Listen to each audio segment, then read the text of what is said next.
सभी साधकों का सुबह के ध्यान सत्र में हार्दिक स्वागत है। चित्त सहस्रार पे रख के सामूहिक बंधन लेते हैं।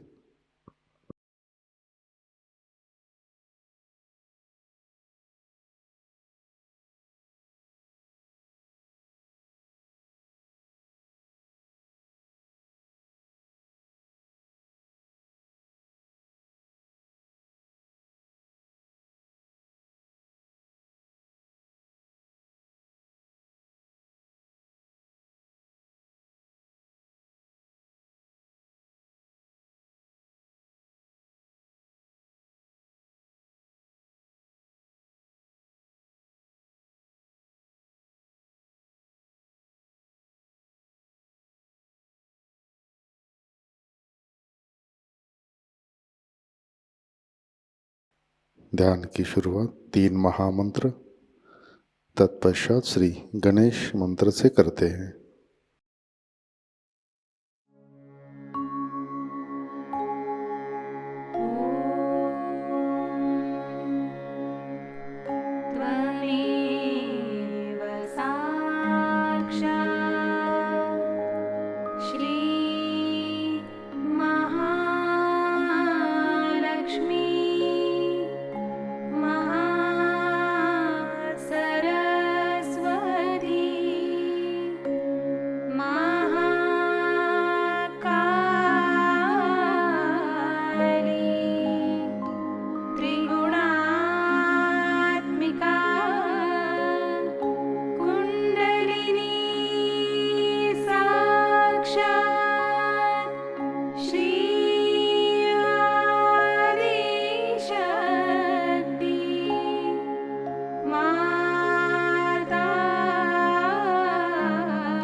साक्षात् श्री आदिशक्ति माताजी श्री निर्मला देवी नमो नमः।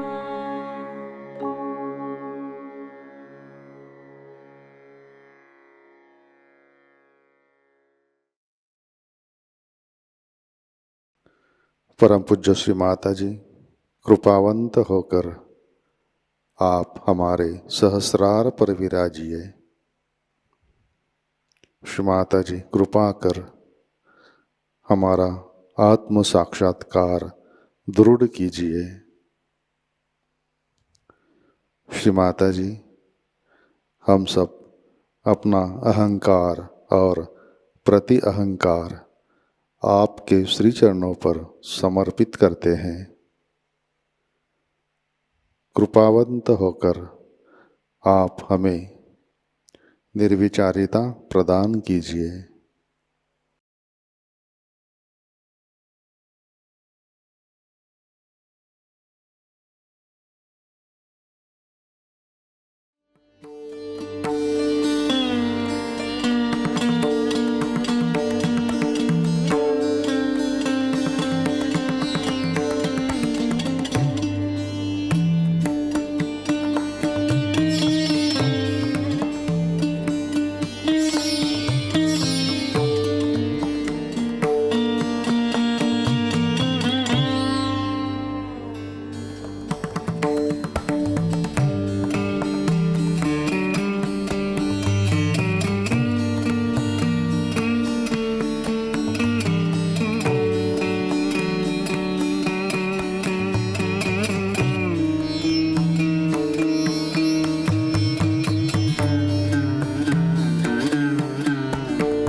जय श्री माता जी। इसी ध्यान की अवस्था में अमृतवाणी ग्रहण करते हैं। We have arranged this puja specially in England so that many more can come and work out the awakening of Sri Krishna.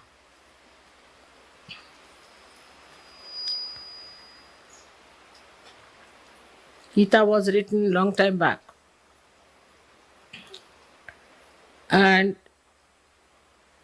it has been translated into so many languages, and lots of commentaries and criticism has been there.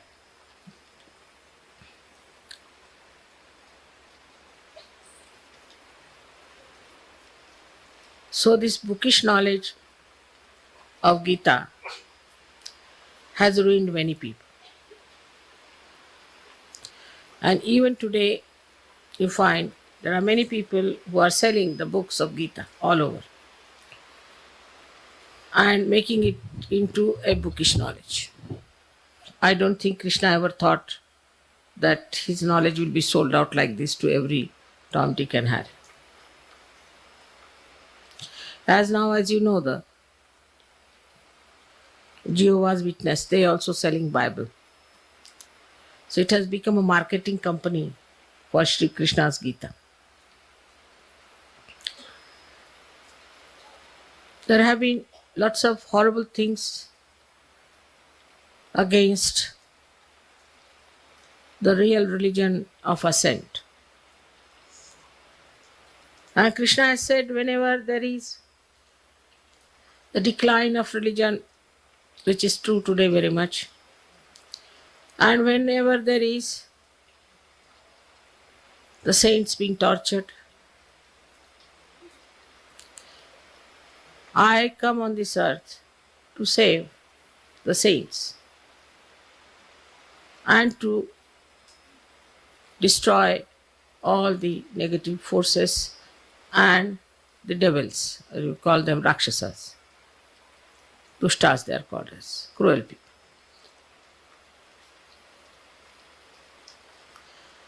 So awakening of Krishna is very important,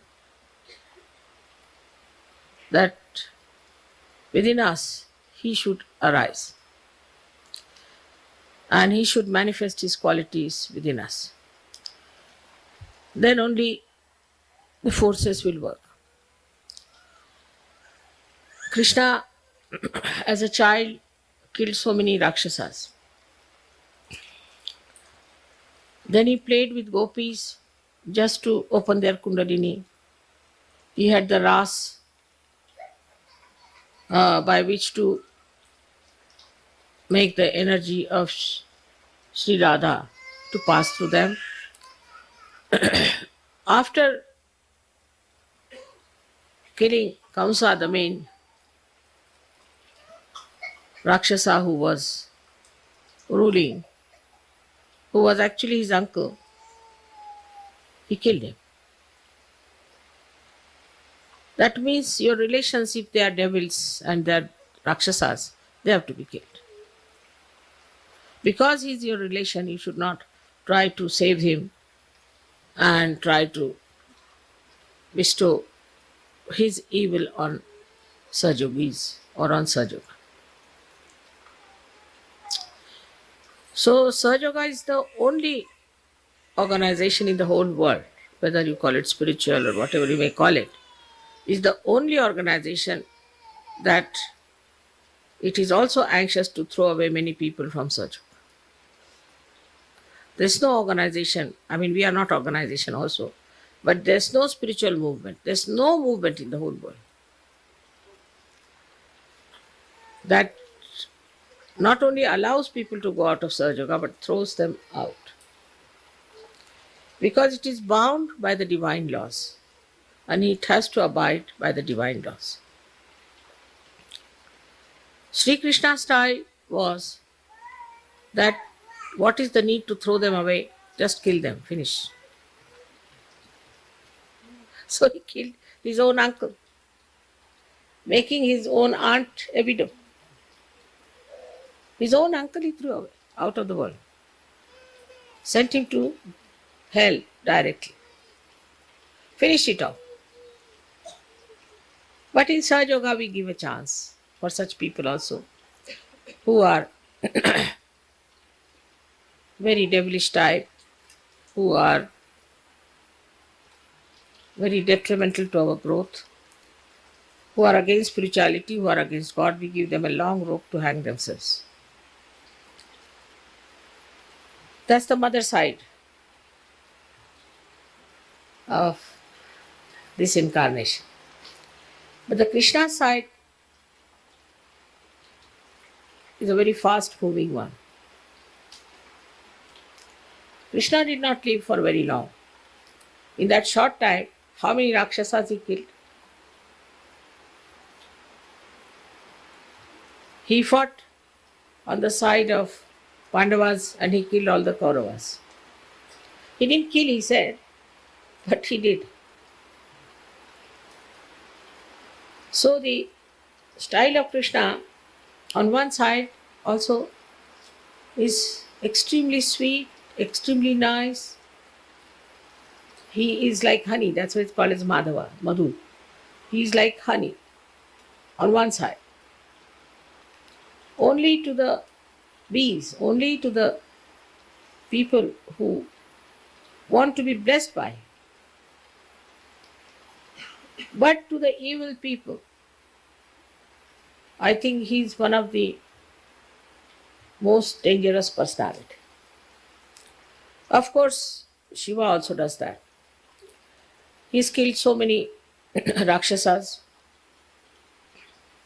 and also Devi has killed many rakshasas. But she went into wars, actual wars.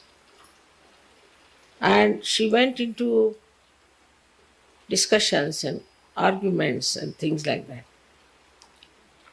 But Shri Krishna, he never argued. And he knew how to get rid of them one by one. And he played some tricks on them.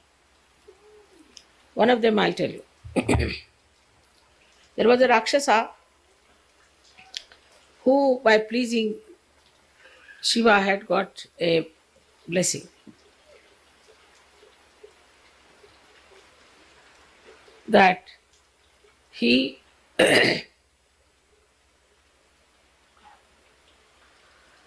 is sleeping, and in his sleep anybody wakes him up.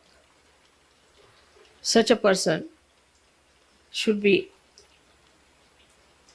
made into ashes, bhasmasat. Must be a good sleeper. I tell you, our neighbor, the camper, gets some sleep like that.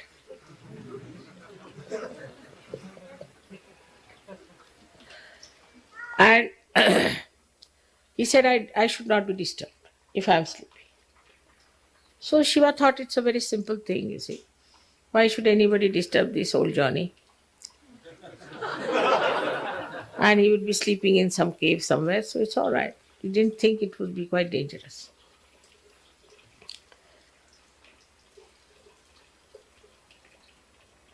And he had also blessings that nobody can conquer him. And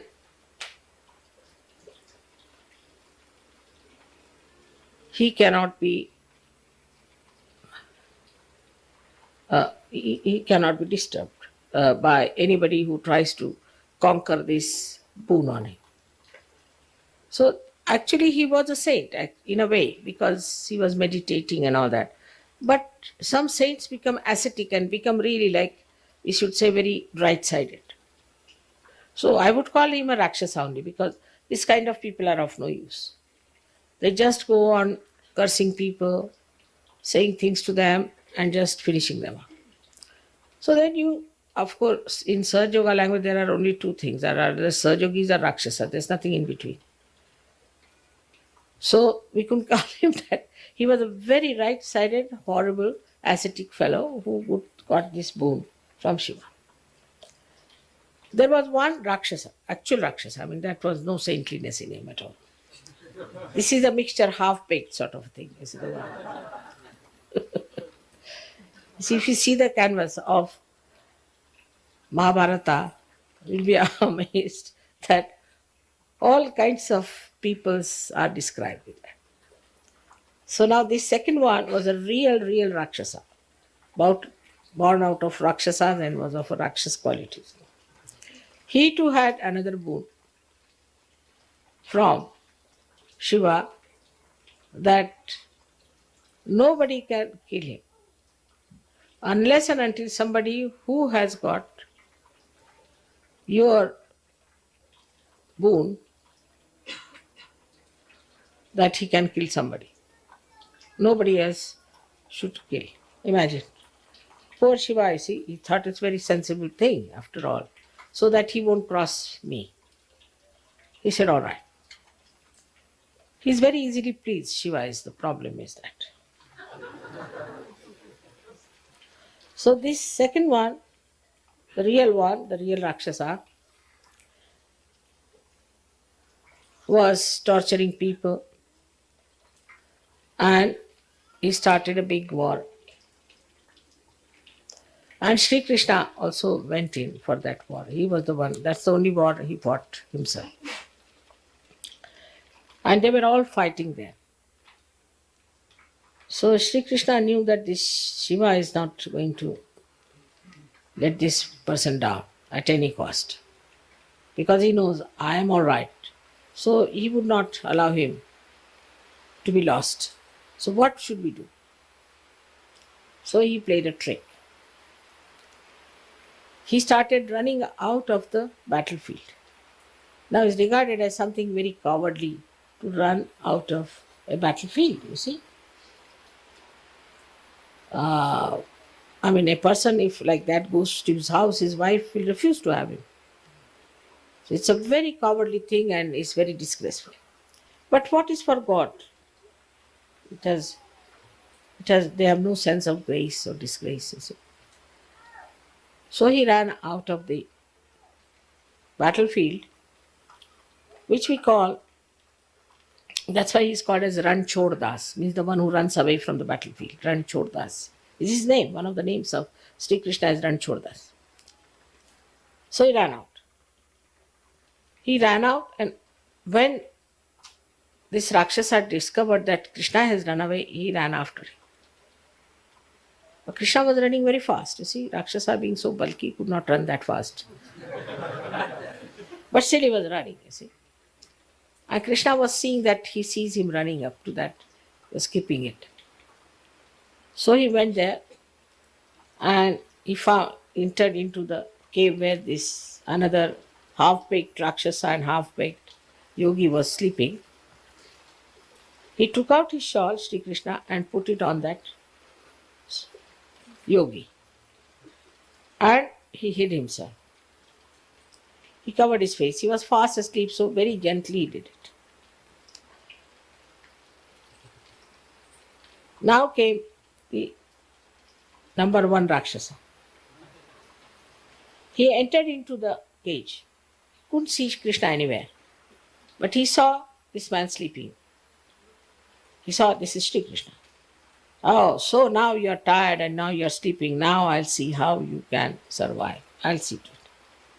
And he just went on to his throat.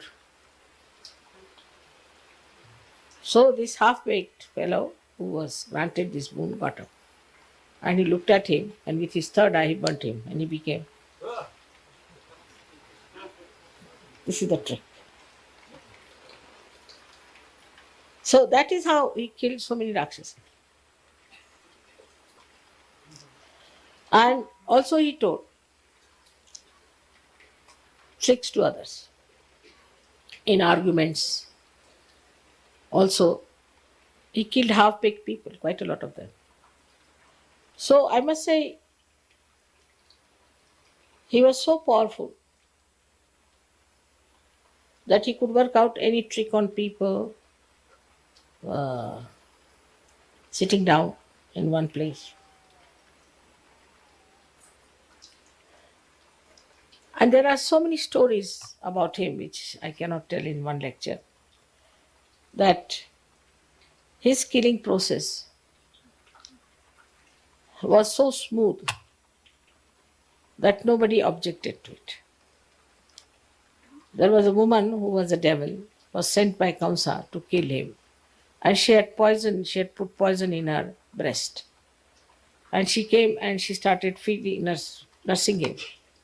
And when he started sucking her, when he was a little boy of 3-4 years, or maybe 2 years, her breast,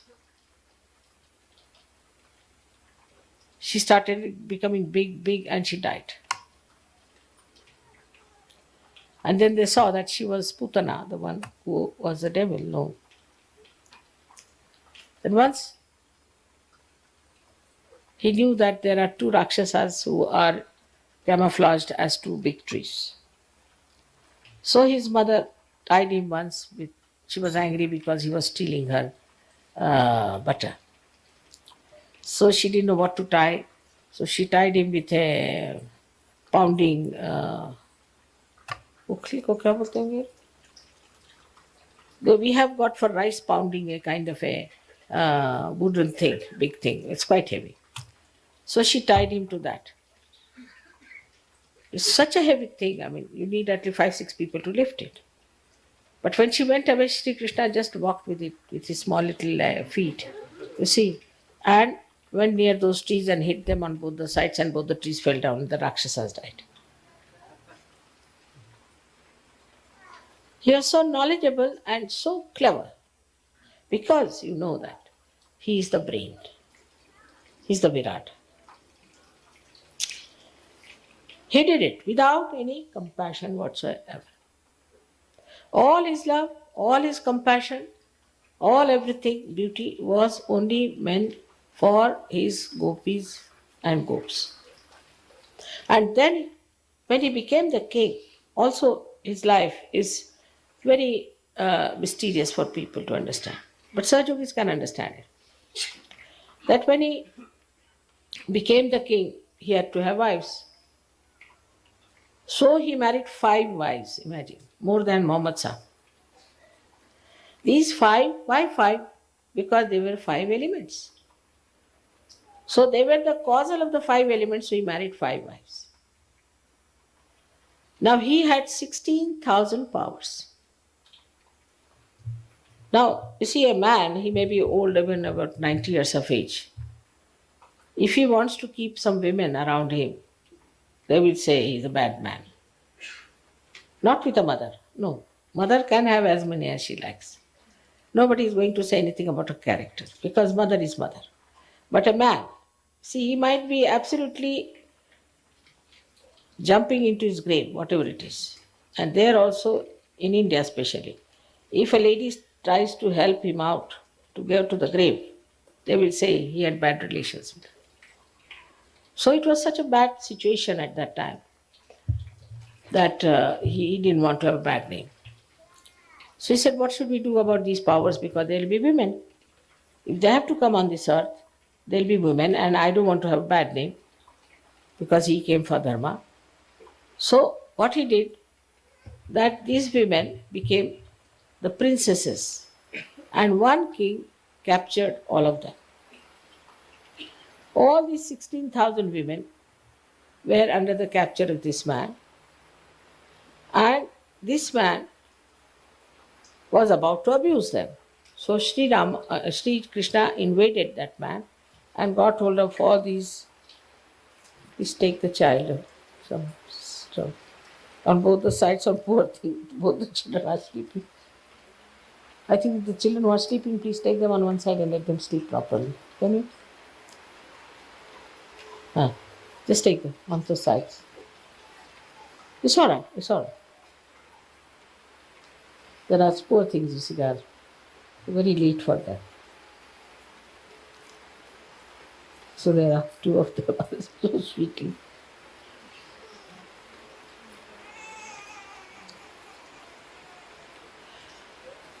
So the 16,000 women which were captured by this cat. Imagine, why should it be 16,000?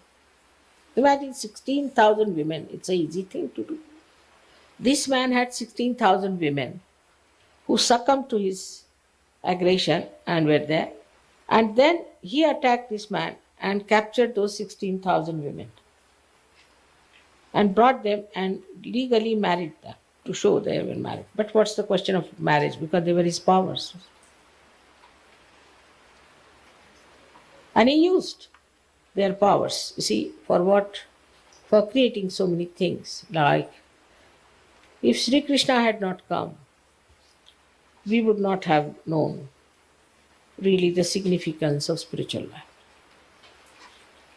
He was the first who talked of spiritual life. Rama did not talk of spiritual life, though there was an undercurrent in India. People knew there is spiritual life because there were saints, there were lots of what you call the seers. All of them were talking about it. But no incarnation talked about spiritual life. We had Vamana Avtara, then We had Parshurama, we had so many of these people. Never they talked of spiritual life. Never.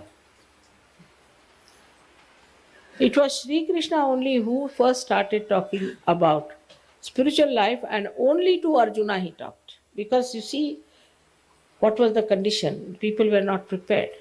So those people, Sajogis, who feel frustrated today because there are not many Sajogis, or there's obstruction, there are certain problems, must know that at the time of Sri Krishna, he could dare speak about spirituality only to one person, and that one was Arjuna. So we are much better off, you see, aren't we? Then of course, after Sri Krishna, who took the lead was Christ. And he started talking about spirituality. Even you'll be surprised that Abraham or Moses did not talk of spirituality. They talked of God, but not of spirituality. Till Christ came, nobody said that you have to be born again, even on the other side of the world. Only Sri Krishna said these things. Sri Rama was taught by his guru that he should be born again. In the sense that what is a Kundalini and all that. Not that he should be born again, but he had become a human being, as I told you. So he taught him about Kundalini. He told him about Kundalini. But it was a very secret science, followed by only very Nathpanthis, we call them, as the Adi Nath and all that. Very few people were getting realization. In Rama's time, we know of one Nachiketa, and his father-in-law was a realized soul. So compared to that, imagine how many of us are today here who know about spirituality. Not only we feel our spirituality, we are spiritual. If you apply law of chance, I don't think there could have been after Christ even 30 people available, because if you see, Christ died only 2000 years back. From Krishna's time to Christ's time, it was 6,000 years. And in 6,000 years, Krishna had none and Christ had 12. So now calculate, only 2,000 years after that, how many could be? So we must know that it's now in a new explosion. That's why I call it a blossom time. That we are definitely spiritual people, we have got spirituality, and that the divine is working. So the Kali Yuga is finishing, now it is Kruta Yuga. And the Kruta Yuga is acting. And this acting of Kruta Yuga is responsible for giving us so many Sahajogis. Kruta Yuga means in the time when this all-pervading power has started acting. Nobody before felt the cool vibrations. Can you believe that? They felt the cool, but not the vibrations. It was never related to any science. It was never related to physical science, especially. So, I must say the achievement of Sahaja Yoga is tremendous. Also, thanks to this evolution in the acting of yugas, also that the all-pervading power has started acting as I am on this earth. But you could say that, Mother, why didn't you come earlier? That was not the time. Even today you find stupid people all around us. I mean, the percentage of sensible people seems to be quite low in the Western countries, though high up in others, but in the Western countries it's very low as far as the wisdom is concerned. So we have these obstructions, these small things going on, doesn't matter. Sahaja Yoga will now prosper, it will flower, and whatever people may say, you shouldn't worry. Because once they start finding joy and happiness, once they start finding the truth, And if they are honest, they will not leave Sahaja Yoga. And many people know that they just don't want to leave Sahaja Yoga. We say there's husband and wife, and the wife is a horrible woman, supposing, or a husband is a horrible person, and he obstructs the wife from coming to Sahaja Yoga. The husband will say, all right, you go ahead, I will be with Sahaja Yoga because I have now felt the ambrosia, I have felt the beauty, the joy. Now imagine at the time of Sri Krishna, he talked to one person about the spirituality. Only one person, Arjuna, which was heard by Sanjaya and which he related. It is so written by Vyasa. But he didn't tell to everyone. Didn't show to anyone. He appeared in his Virata form on the battlefield, but he never showed. But now you've got photographs to see, even if you can't see with your eyes. Some can see some things also. I've seen that some are feeling it. So you are developing, you are growing into it. So this is into a new realm. It was Shri Krishna who started talking about. Of course, these Nathapanthis did believe in all that spirituality, but they did not talk about it. Till the time, I think, of Ganeshwara, perhaps maybe. It was first the Ganeshwara only who started talking about it. Before that, it was a secret kept. Of course, after Ganeshwara, we had other people talking about it, like we had Mohammad Sahab, we had Nanaka, we had so many other people like Shri Sainath and some Sufi people, and they started talking about spirituality. So we have to be historically very much thankful to Krishna, because he's the one who has broken the first knot. And that's why it's called Vishnu Granthi. And the Vishnu Granthi to knowledge has been first opened by Sri Krishna. And he wanted that gradually it should go. Gradually. So his Gita is not so clear cut, but is diplomatically written. So now we can find that the only person who first tried his hand on Gita was Gyanadeva. And Gyanadeva, when he wrote on the 6th chapter everything about Kundalini, they just said this is banned. You are not to read this one, because they could not deliver the goods. People knew about Kundalini, but they didn't want to read because they were told, no, don't read, this is very wrong and all that.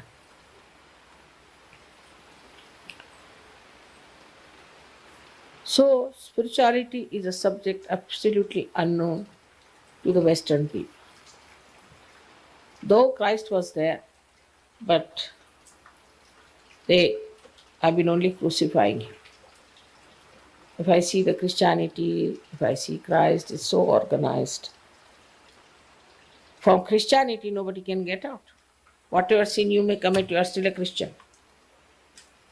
I know there was a fellow who murdered someone. And he was taken to the courts. They said, what are you? He said, I am a Christian. Though he had murdered. Then they gave him the Bible. All right, put your hand on the Bible and say you are a Christian. He said, I am a Christian. I believe in Bible. But why didn't they ask, why did you kill them? Thou shalt not kill. So, even these religions which were formed did not have any rules or regulations that, all right, if somebody does like that, we'll throw him out of our congregation or he is no more a Christian. On the contrary, you'll be surprised that when my father joined Congress in India to fight against the British, they threw him out of the congregation. Because according to the missionaries there, Christ was born in England. He must be an Englishman. So how dare my father join the Congress? Sort of an absurd idea. So all these ideas which are so absurd against God, against religion, against spirituality became very prevalent and useful and convenient for these organized religions. There's one thing good about Hindu religion is there is nothing like organization. So they can be Nastikas, they can atheists, they can be anything. They could be Buddhists, they could be Jainis, they could be anything, and they could be Christians. But they could be Hindus also. Because it's not organized. And because they are not organized, there is no restriction on them. That don't do like this, don't do that. But despite that, I'm surprised that Hindus are very meek people because the responsibility is left to themselves, not on an organization. If you have murdered somebody, you are not to confess to the priest, but confess to yourself and face yourself all the time. But so many filthy things crawled into this religion also of caste system, which is just against Shri Krishna. They have no business to take Shri Krishna's name and do all these nonsensical things. Because Shri Krishna himself has said that in everybody it resides. But they changed it a little, saying that your caste is according to your birth. How can it be? As I told you the other day. Now, this is another story. I would say that they have tried to Christ look like something very ordinary, or even Sri Krishna look like something ordinary. These are the intellectuals. So on one side we have those stupid followers, and the another side we have those stupid intellectuals. So the message of Krishna never reached Hindus, because he said in everybody resides the spirit, and you are part and parcel of the whole. Now a cell in the hand, is it an outcast because it is not in the brain? So what a wrong thing they have done to Sri Krishna. And that's why when they suffer from racialism, I say you did the same to the caste system. Through your caste system, you tortured the Harijans, you tortured lower caste of people. So now you have them. It's boomerangs, whole thing. So Sri Krishna's life, if you see, is the beauty of it is that he said that life is a Leela. For him, not for everyone. Because he is so powerful. And this Leela part was taken over by Americans very nicely, because they were born in the land of Shri Krishna. That is all Leela. What's wrong? Do what you like. What's wrong? Whatever you are doing is just a Leela, is just a play. So what? Marry as many as you like, leave your children to dogs, do all kinds of things with your morality, destroy yourself morning till evening, behave in the same manner as if they are animals. So what?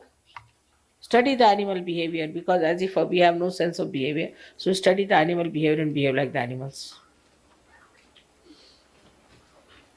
So are we going to become now snakes or some sort of worms, or I don't know what are they up to? And whole system is just the opposite of Sri Krishna. So this stupid movement of Sri Krishna's consciousness reached there. I don't know how they understood that Sri Krishna is the deity of America. But somehow, some bhoot must have told them that you go there. And they are another stupid people who are selling Gita, selling this bookish knowledge. But now, of course, it has boomeranged on him and they are all right now, they are frozen. But the way they have been talking about Sri Krishna, they do not realize they have missed the point. He said it's a Leela. So then why are you wearing these dresses? Why are you become a sannyasis? Why are you giving up not to eat this food, not to eat that food? And then they are taking drugs. They are selling drugs. Whatever is not based on truth will go to something that is destructive. Truth is the only thing that is constructive. All these ideas sometimes confuses us. What is this? In the name of God, in the name of Shri Krishna, in the name of Christ, in the name of Muhammad Sahib, all these things are done. And also some people do it even in my name. Mother said. Mother said. It is prohibited for Sahaja Yogi to say that. Because I've had enough of it in last lives. So this life, nobody is going to say, Mother said it. I say. Have that much confidence and responsibility to say, I say. I am a Sahaja Yogi, you are a Sahaja Yogi, why can't you say it? So now from today's puja onward, we have awakened the Shri Krishna within us. So his powers of sweetness as well of destruction will act. And you don't have to worry, you are completely protected. He has already said that yoga kshema vahamyam. I give you yoga and then the kshema means your benevolence. He looks after. So you don't have to worry. But it will act. And it will work. And nobody can harm you. It will all boomerang on them. There is like divine punishment. And you don't have to worry. Of course, as a mother, I never feel of punishing anyone as such, but they just get punished. What can I do? And now this awakening can be very dangerous. So I think we have to accept it now within ourselves that we have to be extremely sweet, nice, collective. If you are not collective, then Krishna will be after your life. If you try to destroy collectivity, he'll be after you. He is a tremendous person, I tell you. He's so tricky, he's so clever, he is a very smooth worker, I tell you. So be careful. If you are collective, then he will strengthen you, he will nourish you, he will do everything, he'll give you butter to eat. As is. So you have to be collective. That's the main part. And those people who just come to the program and then disappear should know that it won't work out. You have to be collective. And if they don't want to be collective, we don't want to force them. But if they are not collective, they are not Sahaja Yogis and nobody should recommend them to anyone. And Sahaja Yogis should have nothing to do with non-collective people, nor with people who are not Sahaja Yogis. We have very beautiful children here, we have beautiful families, we have everything so beautiful, such beautiful people to love each other and enjoy each other. So we should not get entangled into the mess of other people who are blind. It would be like we have a nice organized place where everybody is sitting with the light. Suddenly you want to go to the place where there are many snakes inhabited who are biting everywhere. So go ahead. And then you shouldn't say that, Mother, you punished me. You wanted to go into the hell of the snake, so you go and have it. I never punish. But maybe Sri Krishna might lure you there. You see, that's his style. Just to have a little bite of a snake. So, according to Sri Krishna, we have to be very playful. Now you are all realized people and you are very happy. And you are all very playful and joyous. And also, now you are so capable. You have spirituality, you can give realization to others.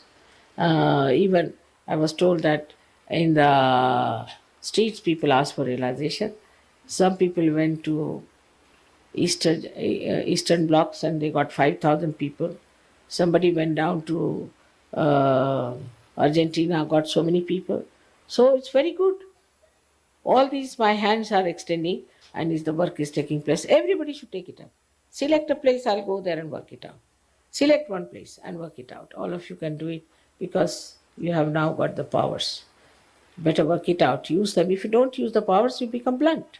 So use your powers and believe that you have powers, and that only thing you have to keep in the bounds, in the maryadas of Sahaja Yoga, that you have to lead a very moral, good life. And you must feel your vibrations properly and keep good health, which you can easily keep. If at this age I can work like this days and day out, you can also work. You are all very young. Everybody seems to be younger than me. I'm the oldest person here. So if I could do so much, why can't you? So one thing you must ask in your prayer in the evening when you are sleeping, what have I done for Sahaja? One sentence. All of you. Just ask this question. What have I done for Sahaja?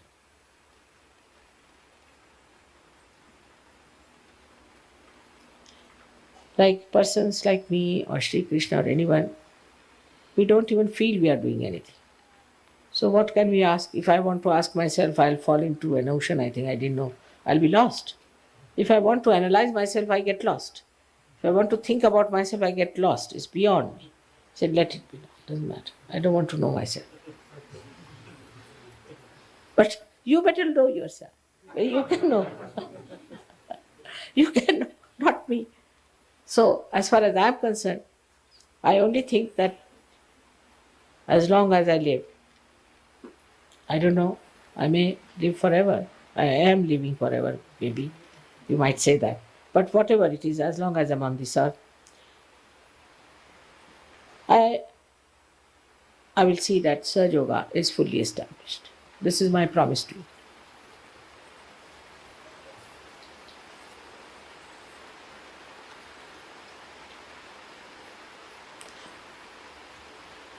Sansthapanarthaya, he comes on this earth again to establish the religion.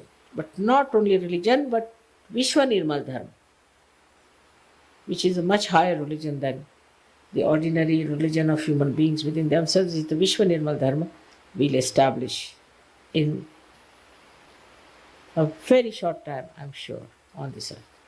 So may God bless you.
जय श्री माता जी। अपना चित्त सहस्रार पे रख के प्रार्थना अर्पित करते हैं।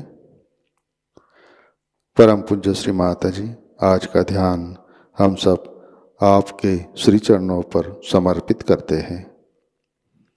श्री माता जी, आपने हमें आत्म साक्षात्कार दिया, परम चैतन्य से आशीर्वादित किया, हमारा चित्त सहस्रार में स्थित किया।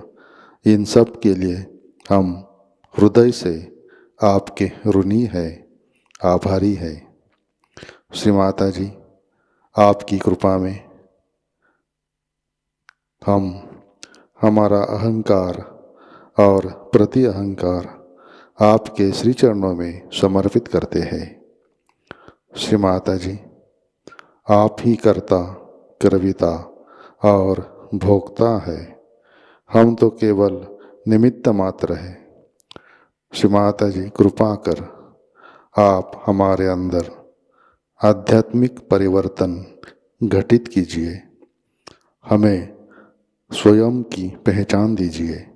श्री माता जी, कृपा कर आप हमें निर्विकल्प स्थिति प्रदान कीजिए, हमारा उत्थान निर्विकल्प स्थिति में कीजिए। श्री माता जी, कृपा कर आप हमें विश्व निर्मल धर्म में प्रस्थापित कीजिए।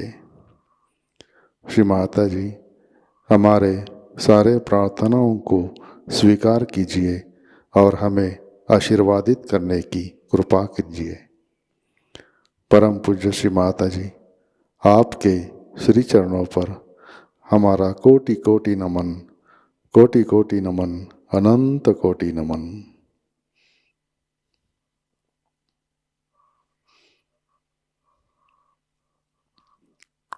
जय श्री माता जी।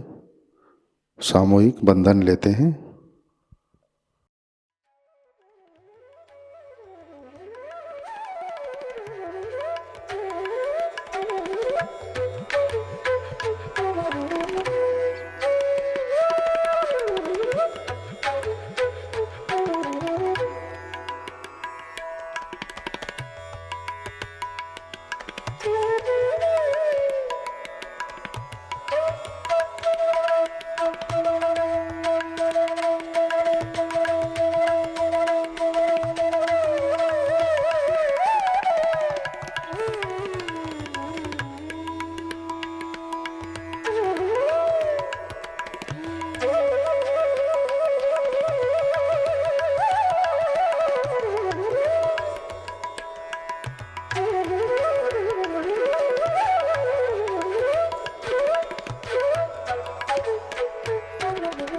आज का ध्यान सत्र यहीं पे संपन्न होता है।